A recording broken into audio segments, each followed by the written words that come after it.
basically did almost exactly that, and the guys just didn't handle it well. When you went back and looked at the autopsy, went over the film, is that kind of what you saw there too? Yeah, listen, I mean, I think their physicality to start the game was elite. I think our guys handled it well after the first couple possessions. And then I think we got in our own way a little bit. We get up 8 or 10, and then we kind of self-inflicted wounds a little bit.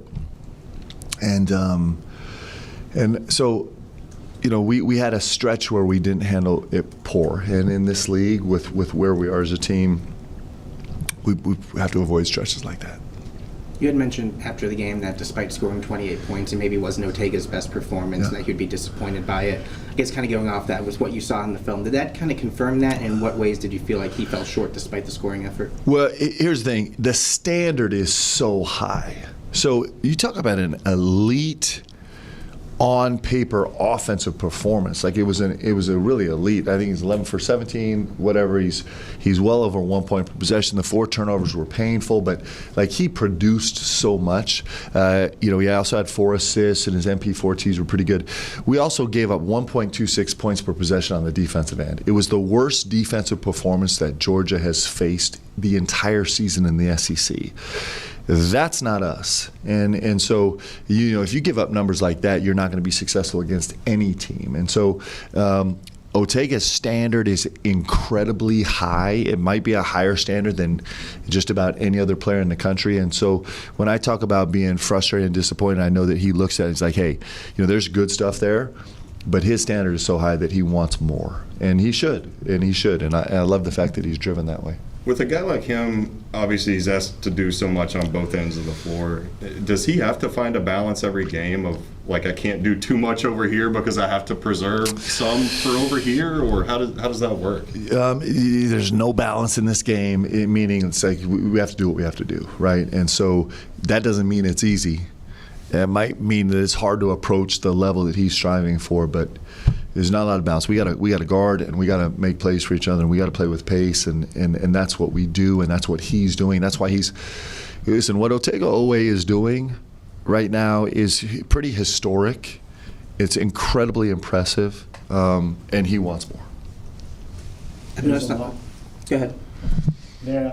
At this point in the season, a lot of teams kind of need a signature win like Georgia, and then you got like Auburn and South Carolina, who beating Kentucky would be kind of that resume booster. So how are the guys adjusting to probably a new level of desperation from whoever they face going forward? I think that that's always the case. It's not anything new. It's just for everybody at this point of the season, and especially for us here, and also for us, like we're chasing. I don't feel like we're hunted. I feel like we're very much in the hunt, and so it's just a matter of who's going to raise up and win. We have 5 games left.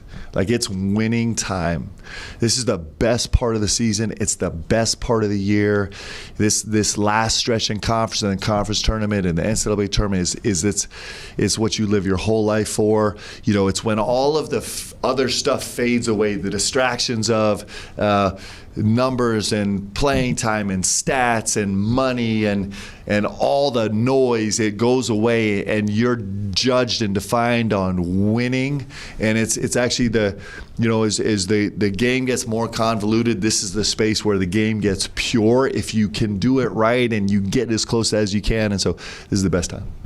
I've noticed on the side that Cam has gone from using that knee scooter to crutches to walking under his own power now. Can you, I guess, kind of describe the progression of his diagnosis to surgery to recovery, and also still the likelihood or no likelihood of him potentially returning this season? We're optimistic because we're always optimistic. The timeline is tight, and I don't know how much publicly has been talked about the specifics of his injury. You've talked about. Yes, I've been really vague, right? But there's a real chance that at some point, if we extend the season out long enough, that he can come back and help us, and we're excited for that to happen. I suppose it's time for a weekly JQ update as well. Yeah. He continues to make progress. He is not ready right now. He's not ready. and we're not going to roll him out there till he's 100%, and he's a ways from that. We haven't incorporated him back into practice, and so it's complicated. I don't know how optimistic I am about that. Like I said, he's making great progress, but just, with a guy as explosive as he is, we have to be. He's got to be 100% ready, and so we're working slowly but positively. With Cam, how much can he be kind of soaking in, taking in for these few weeks that he's out, especially knowing in maybe the front of his mind that, hey, I might be able to come back and rejoin this thing? I think he's doing a good job. He's interesting thing about Cam, one of his superpowers that he's so great regardless of what's happening in the game. So he spent, I harken back to games early in the season where he didn't really play at all in the first half and then got some minutes in the second half, and he'd been unbelievable on the bench, like full of enthusiasm, and then came into the game and had huge impact, and that's how he earned himself a starting spot and why he grew so much. So I think you take all this in, and I think he's excited to get back. With Yelovich, it seems like he's taking one step forward, one step back type thing. Just what have you seen from him? How close is he to getting to that point where he's starting to break through? It's freshman, right? It's first-year guys. He's got a big upside, and that's exactly how it is. It's just the progress of it. And I love him. I think he's a beautiful kid, and I think he's got a big-time potential. It's just growing. With the freshmen, you talked recently about Malachi and how the 7th or 8th time that you see things is really hard, but that first time is incredibly hard. How does that kind of relate to Jasper, too, as he tries to get through this and he's seeing different looks for the first time in his career? It just is. It's the growing process, Jasper did not have a great night the other night, but there were really positive things that he did. Some decisions that didn't work out, but it was exactly the right approach. And so in the growing process, that can be hard and confusing too. It's just like, well, that didn't work, but it's exactly the right stuff. We need to repeat that even though you didn't get the outcome. And so it's a growing process. It's a growing process for our veteran guys too. So. Do you want him to be as aggressive as possible? He needs to be as aggressive as possible. He's better when he's aggressive. He's going to see good results when he's aggressive. When he gets into trouble where I don't feel good with him on the court is when he's kind of second guessing and he's a little bit on his heels. But the trick is he needs to be really aggressive, making reproducible plays. One of his best plays was in the first half, and he actually was really forceful and aggressive, getting downhill, got downhill, shot fake, found Trent in the corner. Trent came off, he flowed back, he got another catch and got downhill and got an easy 5-foot floater, which is exactly his space, but he never gets there unless, one, he's super aggressive getting downhill to 2 feet the first time, and two, he's disciplined enough to recognize where he is to make a play for a teammate so that the next part of the possession comes around to him. Guys, that's hard to learn. That's really hard to learn, but it's advanced level game, and so he's got a chance. He's going to be a special player, but it's just growing. It's growing, and so he's making progress. He did really positive things. Some of them didn't work out well, but I'm proud of him. Auburn's on a 5-game losing streak. Just what have you seen out of them recently, and what are you preparing for with them? Yeah, I thought they were good last night. Hibbert just lost his mind and almost put up a 50 spot, right? He was incredible, but they got their best player back. They're really good at home. I think they're a terrific team. They've knocked off the best teams in our league. Florida on the road, beat Arkansas. So they're one of those teams that's really, really, really good when they're at their best, and then they've had some struggles, like a lot of teams in our league. And so they're talented, they're skilled. Pettiford obviously has been a problem in this league. He's really good. Both Keyshawn's are really having an impact. Overton can have a night at any given time.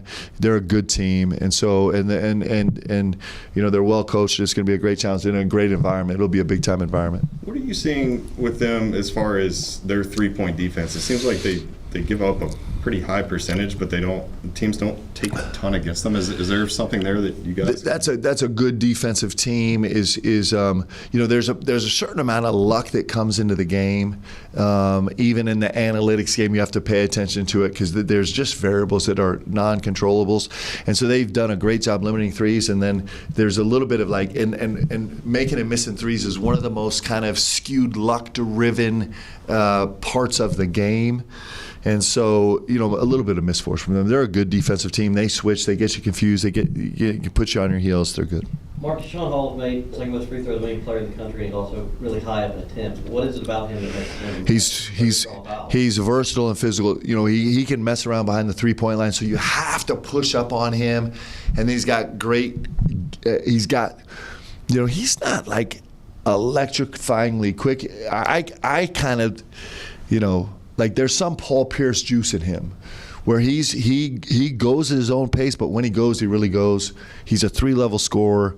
He's really good at throwing his body into you. He's a good player, and he's a proven scorer. He's even made a big jump this year, his first year at Auburn. But he's an electric scorer, and he's put up numbers against the best defenses in the country. How similar of them are they to like the previous teams you've seen from Auburn? Just because obviously Stephen now being in charge, is he kind of taking his assets and running with it, or is there a lot of tweaks? It's both. I think you can see the imprint of. There's still the DNA of what Stephen and Bruce did together, but also Stephen is putting some of his own juice into this team, and so you can see both. You talked about the environment. That place gets pretty live, especially on a Saturday night.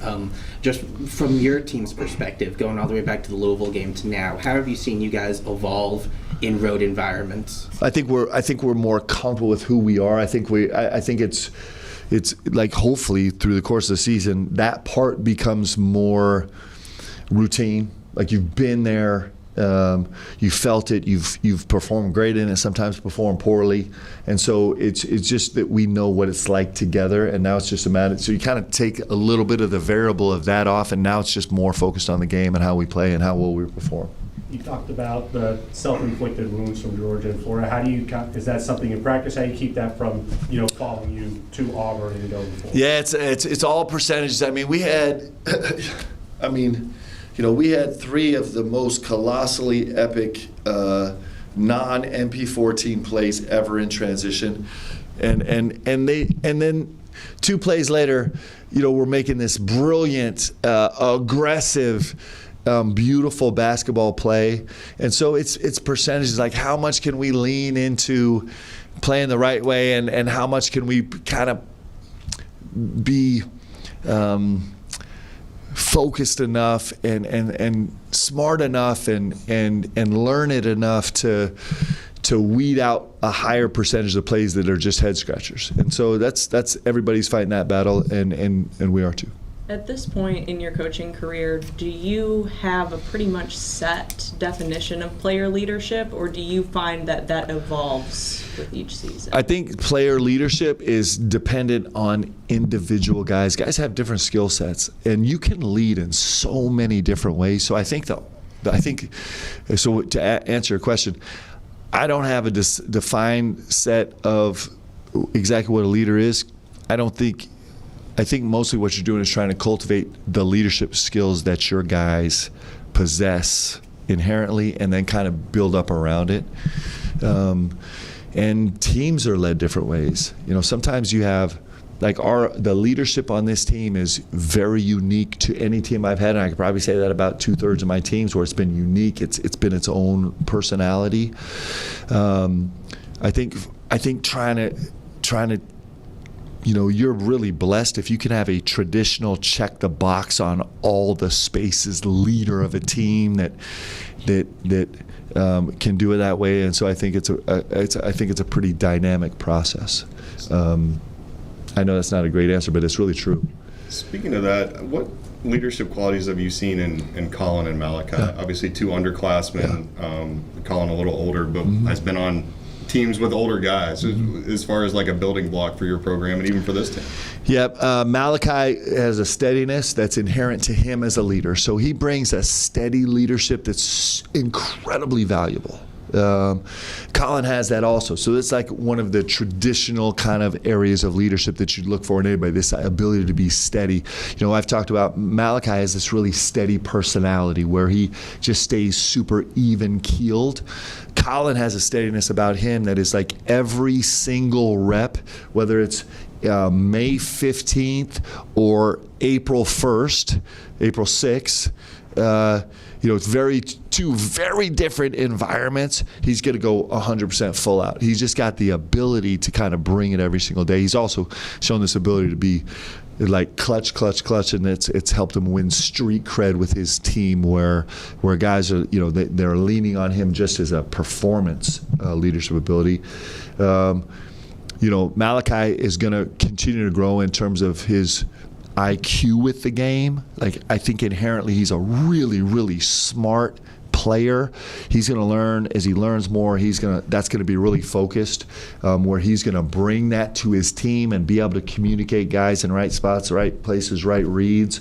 I think that'll be a part of his growth as a leader. Colin is going to continue to grow in his.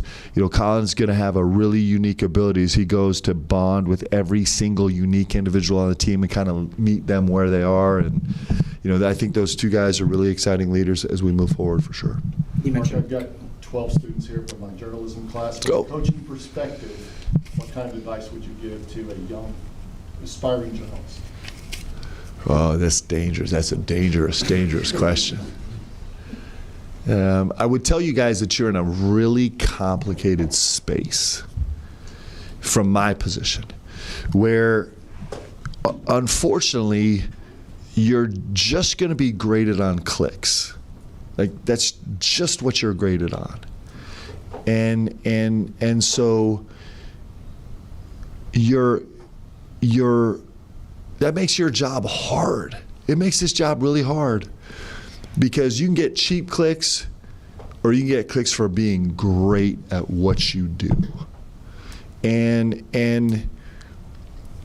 it's probably like everything in life, and that's the challenge. You have an experienced media crew in here, but that's probably the question you're going to ask yourself. Am I going to go down the road of just getting the cheap clicks, or am I going to get the clicks by being the most real, authentic, truth-telling, hardcore journalist? A lot of people would say that can't exist anymore, that long form is gone and real truth-telling is gone, and you just have to put out the headline, as inauthentic or manufactured as it might be. You just have to put it out because you got to get clicks, you got to earn a reputation, you got to do it that way. But I don't know if that's advice, but from my perspective, that's the biggest question you're going to have to answer as a journalist. And for my money, if you're great, if you want to be great, you're going to probably do the impossible, and that's going to be like you're going to stay away from the cheap click, manufactured, artificial, skewed headline, and you're going to become like the world's greatest storyteller. Because I will tell you this, I talked to our media about this too. Storytellers have the power in the world right now. And I think in this space where facts can get skewed all kind of ways, it's storytellers that actually have the power, but it comes with an immense responsibility. And I think if you can become a great, authentic, hard-hitting storyteller that is really searching for the truth, the greatness of stories is actually in the truth, rather than just searching for the clicks, I think it'll serve you well. That's my 2 cents. I'm not in the media, but that's my thought. I think you got one. I have a question, yeah. So the NCAA president says that they're still trying to work on an expansion of the tournament. Mm-hmm. We heard you talk about you'd love to see the regular season expanded. What are your thoughts on the actual tournament expanding? I haven't thought this through, but if there's a way we could expand the tournament by increasing our regular season games, I'm all in. Let's go. Yeah, one more. You talk about the best time of the year being here. How do you juggle that with knowing portal opens a month and a half from now, and knowing there's retention and kind of keeping guys happy and not into the portal, but also kind of keeping an eye on what the landscape would be? Yeah, that's a complicated space, but it also makes it great. Like, we love, man, this job is so great. This is like everybody's job. The things you love about the job are the most complicated spaces, and it's complicated to manage all that at the same time, but it's why the job's fun. And so, but there are dynamics that are really important. One of the challenges that you face is